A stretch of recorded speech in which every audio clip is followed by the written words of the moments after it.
दोस्तों, वंदे मातरम। 10 वर्षों के इंतज़ार के बाद जम्मू कश्मीर में इलेक्शंस शुरू हो चुके हैं और ये कुछ चरणों में चलेंगे। अक्टूबर 2024 को नतीजे आप लोगों के सामने होंगे। बहुत सारी रिक्वेस्ट आई हैं मेरे पास कि एस्ट्रोलॉजिकली देखा जाए कि मंडेन एस्ट्रोलॉजी क्या कहती है, किस पार्टी को बहुमत मिलेगा, आखिर कौन वहाँ की सत्ता संभालने वाला है। थोड़ा सा हम पीछे चले जाते हैं। आप याद कीजिए, जब अगस्त 2019 के आसपास जब 370 आर्टिकल को हटाया गया था दोस्तों, उसके बाद ऐसे हमारे देश में बहुत सारे गद्दार हैं जिन्होंने बहुत कोशिशें की कि आर्टिकल 370 को रिवोक किया जाए, फिर से जम्मू कश्मीर के हालातों को ख़राब किया जाए। लेकिन वो कहते हैं ना, धर्मशास्त्र में भी लिखा गया है कि अक्सर धर्म की ही जीत होती है फाइनली, लेकिन उसके लिए संघर्ष बहुत बड़ा होता है। और बल्कि सुप्रीम कोर्ट तक भी ये मैटर गया और सुप्रीम कोर्ट ने भी अभी फाइनल फैसला दे दिया है कि 370 हटाना जायज़ था। और उसके साथ-साथ इलेक्शंस के लिए भी सुप्रीम कोर्ट ने सेंट्रल गवर्नमेंट को जो भी ऑर्डर्स दिए, आज आपके सामने इलेक्शंस होने जा रहे हैं। बल्कि आज 18 सितंबर को ये मैं वीडियो बना रहा हूँ, दिन के 1 बजे। अब देखते हैं आपको कब मिलता है ये वीडियो। थोड़ा-सा अगर हम हिस्ट्री में चले जाएँ तो 2014 को महबूबा मुफ्ती, पीडीपी की, जिन्होंने 28 सीटें जीती थी और बीजेपी ने इनके साथ मिलकर सरकार बनाई थी, जो कि जून 2018 तक चली थी। महबूबा मुफ्ती का भी मुझे एक वो डायलॉग याद आता है, आधा अधूरा, जब उन्होंने कहा था कि अगर आर्टिकल 370 को हटाया गया तो देश बारूद के ढेर पर खड़ा होगा। दोस्तों, आपके सामने ही है जो भी है। और अगर हम आर्टिकल 370 के बाद अगर हटाने की बात करें तो जम्मू कश्मीर में बहुत चीज़ें नॉर्मल हो गई हैं। अब जिस तरह से स्टोन पेल्टर्स होते थे, ऐसी कोई घटनाएँ आज दिखाई नहीं दे रही। अदरवाइज़ हाई हर तीसरे चौथे दिन ये घटनाएँ चलती रहती थी लगातार। और इसके साथ-साथ बॉर्डर से असला, बारूद और आतंकवादियों की गतिविधियाँ, मैं ये नहीं कहूँगा पूरे तरीके से कम हो गई हैं, लेकिन ऑलमोस्ट जो अभी डाटा आ रहा है न्यूज़पेपर में या स्टैट्स आ रहे हैं, तो 61% में कमी आई है। थोड़ा बहुत बचा है, तो वो आपको पता है कि हमारी भारतीय आर्मी और उनकी स्ट्रैटेजी आज क्या है और वो क्या करने वाली है। ये छुपा नहीं है किसी से, पूरी दुनिया जानती है भारतीय आर्मी का दमखम, उन्हें मालूम है कि क्या करना है। अब इलेक्शंस की बात करते हैं कि नतीजे कैसे निकलेंगे और क्या रिजल्ट्स आने वाले हैं। और मैं फिर कहूँगा कि प्लीज़ मुझे जज मत कीजिएगा, क्योंकि जब भी मैं मंडेन एस्ट्रोलॉजी की बात करता हूँ तो न्यूट्रल बात करता हूँ। रही बात मेरे देश की, तो डेफिनेटली देश हर एक व्यक्ति को प्यारा होता है। हम दिल से चाहते कुछ और हैं, लेकिन कई बार कुंडलियाँ बताती कुछ और हैं। ऐसे ही कुछ अभी दिखाई दे रहा है।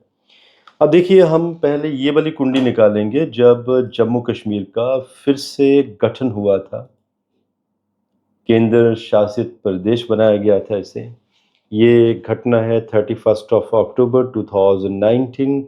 और मंडेन एस्ट्रोलॉजी के रूल हैं कि रात की 12 बजे की कुंडली बनाई जाती है। मैंने 12:01 की बनाई है। श्रीनगर जन्म स्थान लिया गया है। कर्क लगन की कुंडली निकल कर आती है, आपके सामने स्क्रीन पर दी हुई है, डिग्रीज वाइज दी हुई है। आप देखिएगा कि डिग्रीज क्या कह रही हैं, क्योंकि डिग्री बहुत कुछ कह रही है। बिकॉज इस समय बुध की महादशा चल रही है। देखिए, पहले तो एक बात तय कर लेते हैं कि ये जो अभी इलेक्शन चल रहे हैं, दिस क्लियर इंडिकेशन कि तरक्की बहुत बड़ी होने वाली है, क्योंकि 5वें घर में 4 मेलेफिक प्लैनेट्स, सॉरी, 4 5वें घर में 4 बेनिफिक्स प्लैनेट्स का साथ में एसोसिएशन, ये क्या इंडिकेशन देती है? 5वां घर है पॉलिसी मेकिंग की। जैसे कि पंचम घर में अगर किसी राज्य की कुंडली या किसी जातक की कुंडली, फ्लोरिशमेंट, इकोनॉमी का बढ़ना, पॉलिसी मेकिंग होना और बेहतरीन तरीके से पॉलिसी का बनना, जनता को बहुत बड़ा लाभ होना। तो 5वां घर प्रोस्पेरिटी का भी है। तो 5वां घर बहुत कुछ इंडिकेट करता है, क्योंकि यहाँ पर धन योग भी बन रहा है। क्योंकि शुक्र जो कि एकादश शेष है, पंचम में बैठे हैं गुरु के साथ। गुरु भाग्येश है यहाँ पर, साथ में चंद्रमा खुद लग्नेश है, और पराक्रम स्थान के स्वामी बुध पंचम घर में बैठे हैं, और बुध की महादशा में ही ये इलेक्शंस होने जा रहे हैं। तो ये तो तय है कि इलेक्शंस बेहतरीन तरीके से होंगे, लेकिन कुछ एक परेशानियां यहाँ पर दिखाई दे रही हैं, क्योंकि बुध में अभी अंतर चला हुआ है 27 जुलाई 2024 से सूर्य का, जो चलेगा 2 जून 2025 तक। और सूर्य इस कुंडली में नीच के 4th हाउस में द्वितीयेश जो कि मार्क भी है, राहु की पंचम दृष्टि है, और मेलफिक दृष्टि जो कि शुभ नहीं है। आप सब जानते हैं कि जब भी सूर्य ग्रहण लगता है तो राहु ही ग्रहण लगाता है सूर्य को, और यही सूर्य अगर हम नवमांश कुंडली में चले जाएं तो सूर्य के ऊपर मंगल की सप्तम दृष्टि, और ये शत्रु दृष्टि मानी जाएगी, क्योंकि मंगल मकर राशि को यहाँ पर वेद कर रहे हैं। और मंगल कमांडर का सूर्य के ऊपर वेद करना, सूर्य मीन्स राजा, और मतलब यहाँ पे राजा के बनने की तैयारी। अब देखिए, राजा जब मैं शब्द यूज करता हूँ तो ये क्लासिक्स का शब्द है। आज दुनिया में अलग अलग टर्म्स यूज होती हैं जो हम भी यूज करते हैं, प्रेसिडेंट, प्राइम मिनिस्टर, बट हम छोटा राजा, बड़ा राजा, इस तरीके से हम इसे इंडिकेट करते हैं। तो ये दिस ए क्लियर इंडिकेशन कि जो सत्ता संभालेगा राज्य की, उसके लिए कुछ परेशानियां, या उन सब लोगों के लिए परेशानियां, क्योंकि मंगल मीन्स कमांडर, और सूर्य को देखना कमांडिंग मीन्स कि कोई वेपनरी अटैक, और कहां से होगा? अष्टम घर, बॉर्डर, विदेश, षड्यंत्र, विदेशों के द्वारा, क्योंकि मंगल नवमांश कुंडली में 12th लॉर्ड भी है, कि बॉर्डर पार करके कोई आएगा। और देखिए, खुल के बोलने वाली बात है कि बॉर्डर पार करके ये हरकतें कौन कर सकता है? पाकिस्तान के आतंकवादी, और जिन्हें वहां का संरक्षण प्राप्त है सरकारों का। तो यहाँ पे क्लियर इंडिकेशन है कि इलेक्शंस के बीच में और इलेक्शन के बाद में कोई बड़े धमाके जम्मू कश्मीर में ये लोग करने की कोशिश करेंगे, और कामयाबी भी थोड़ी सी दिखाई दे रही है। और इसके लिए ये जो वीडियो है, बेटर है कि भारतीय सरकार एंड हमारी आर्मी सचेत रहे, क्योंकि मंगल यहाँ पर इंडिकेशन ऐसा दे रहे हैं कि कुछ बड़े विस्फोट होंगे इलेक्शंस के दौरान, ताकि इलेक्शंस को पोस्टपोन किया जा सके। अब बात आती है कि जीतेगा कौन। अब देखिए, सूर्य चौथे घर में, अगर हम दिग्बल की बात करें तो यहाँ पर तो दिग्बल भी बहुत कम है सूर्य का, ओनली 1 पॉइंट मिल रहा है सूर्य को दिग्बल में।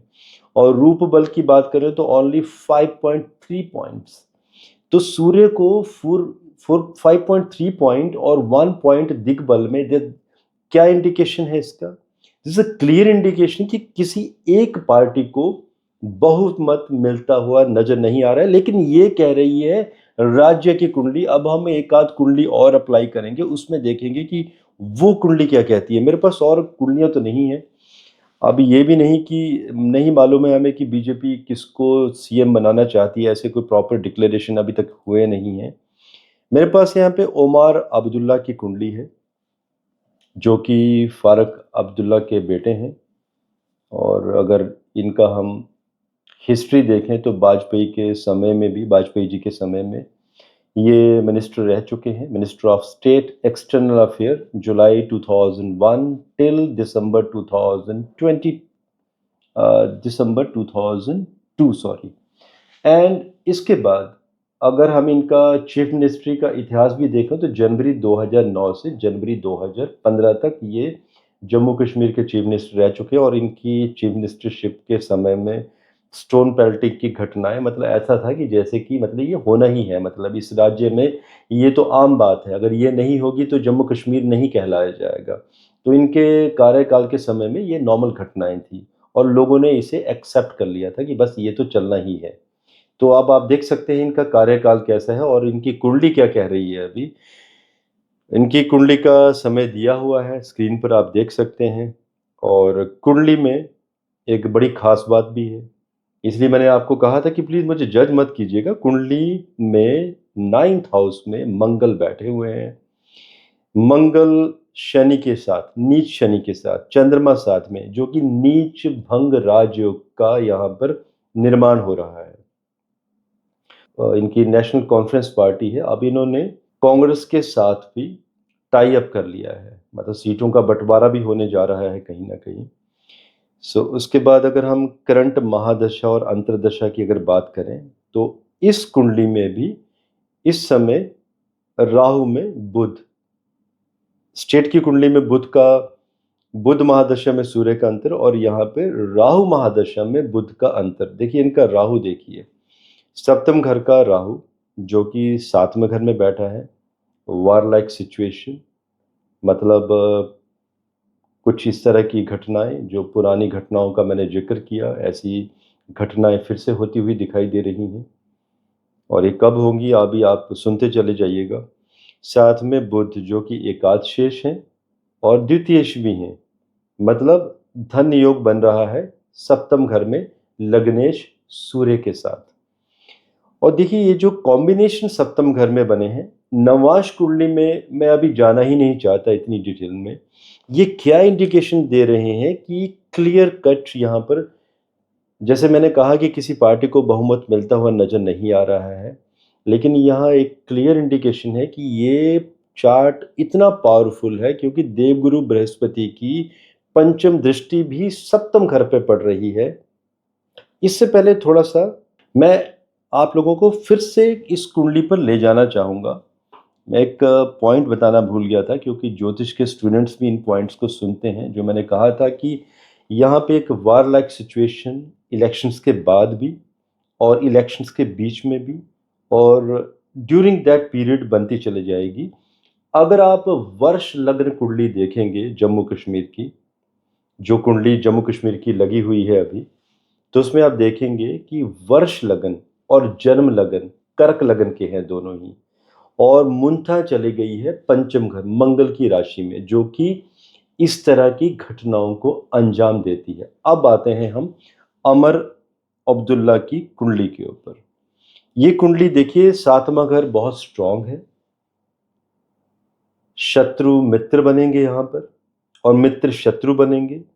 लेकिन क्योंकि धन योग बन रहा है, मरकरी का कॉम्बिनेशन सूर्य के साथ, राहु का एक्सपेंशन, साथ में सूर्य ग्रहण योग भी बन रहा है।